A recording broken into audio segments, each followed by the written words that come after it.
Hey guys, Wombat here to talk about Support Nautilus. So, last week in the EU LCS we had Unicorns of Love versus Fnatic, and it was an awesome game. If you haven't seen it, make sure you check out the VOD. I'll have the link in the description so you can check it out. After this video, watch this video first and then go and watch that one. It's an awesome game. Fnatic has Support Nautilus. Unicorns of Love are like, they have like a Yorick and a Cassiopeia. Like, it's just crazy. The meta's thrown out the window and it's such a fun game to watch. I've been playing a fair bit of Support Nautilus in solo queue and loving it. Doing pretty well, win rate pretty well. So yeah, so I thought I'd make a video and show you guys how I do it and what I do. Before we get into my game, I'm just going to play a short clip from the EU LCS when they first lock in the Support Nautilus, and you can hear what the casters have to say, because they explain pretty well how Support Nautilus works, and it's funny to hear them kind of losing their minds a little bit. So let's check that out.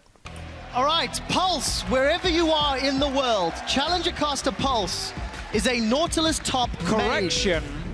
This can still be a Nautilus support. This is what I was going to say. Is it top lane or is it support? We saw it in support. I'm trying to remember where. It was recent. Well, Elimination has been spamming it at least in Yes. solo queue.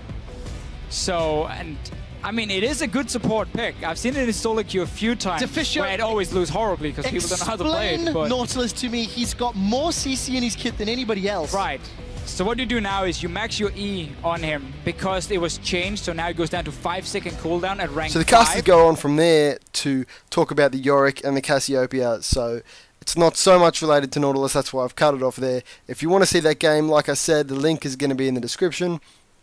So let's jump into my game now. I'm playing Support Nautilus with a Ezreal ADC. Nautilus has got more CC than any other champion in the game.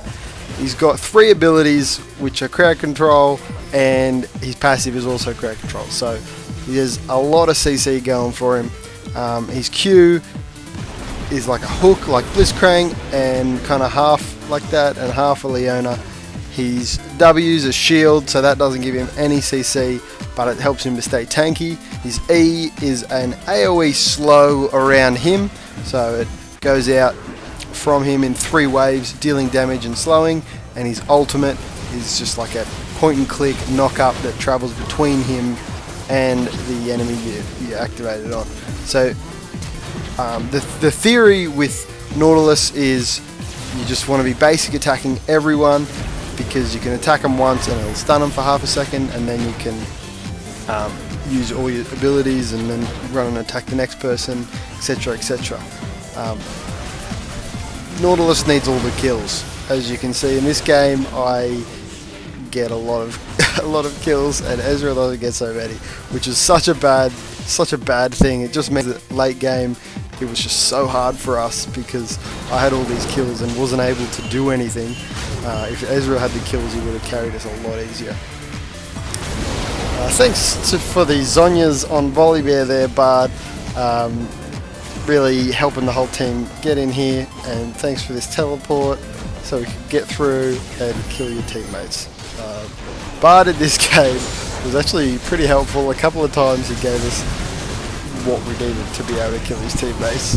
That's one thing about Bard with his little teleporting things, is you can mess your team up. Similar to a good guy Alistair headbutting allies away.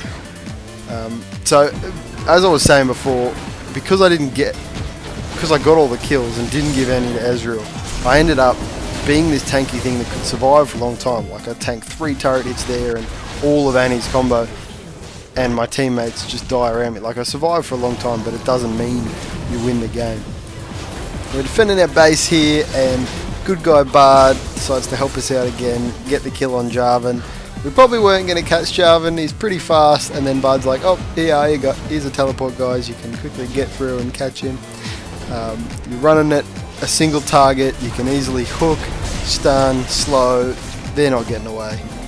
Nautilus has got all of the CCs, and Volibear picks up Bard as well. So we're coming through in a dragon. I do not want to let them get dragon. I flash straight in, ultimate knock up, but it's not enough.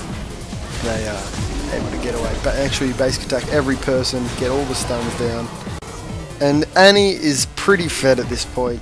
She's doing a lot of damage, being able to blow up pretty much everyone on our team except for maybe Volibear.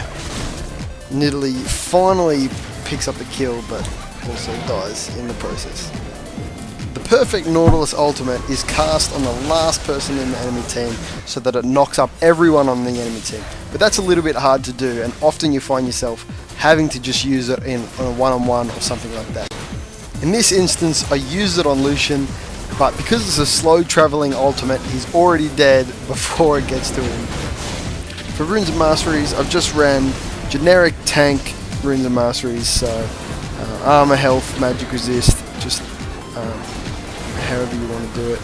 And I put a couple of points in the support tree if you want to get the cookie. I've ran 0, 26, 4. If you want to put a couple of extra points in utility for the cookie, you could do that too.